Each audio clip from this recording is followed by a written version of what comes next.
You're proving to yourself, hey, I'm not addicted to these things. I'm not powerless. My brain isn't being hijacked. I do have control as long as I use these practices. I'll tell you my favorite tool for mastering internal triggers. It's called the 10-minute rule. This comes from acceptance and commitment therapy. And the 10-minute rule says that you can give in to any distraction. Maybe it's smoking that cigarette if you're trying to quit. Maybe it's eating that piece of chocolate cake if you're on a diet. Maybe it's checking social media, whatever it is, whatever distraction. You can give in to that distraction, but not right now. You can give in 10 minutes. Don't misunderstand, not for 10 minutes. Sometimes people get it wrong. It's in 10 minutes, okay?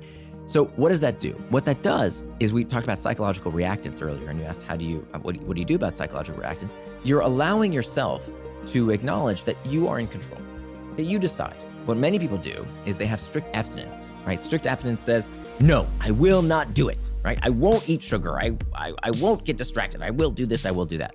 As opposed to saying, hey, I'm an adult. I can do whatever I want. I choose not to go off track for the next 10 minutes. That's it. In 10 minutes, I can give into whatever I want. So now I'm in control. You know, the whole just say no technique, turns out, makes you ruminate and think about and have more discomfort around the thing you want, increasing these internal triggers, and that actually is what makes you give into that distraction. We know that with smoking, actually, it's very interesting.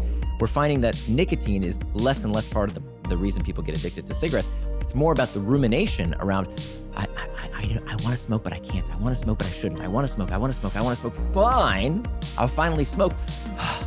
Now I get relief. How do we know this? If you ask smokers, why do they smoke? The number one reason, it's relaxing. That makes no sense. Nicotine is a stimulant. Makes no sense.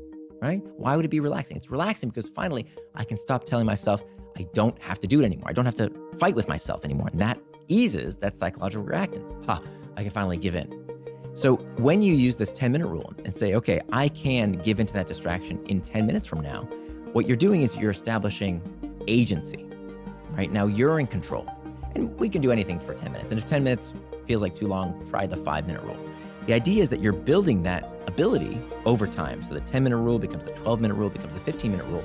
And you're learning, wait a minute, I can actually delay gratification. Remember, all these problems of distraction are an impulse control issue. So when you teach yourself, wait a minute, okay, I can delay for 5-10 minutes. That's no big deal. You're proving to yourself, hey, I'm not addicted to these things. I'm not powerless. My brain isn't being hijacked. I do have control as long as I use these practices, right? So the 10-minute rule is a very, very effective technique.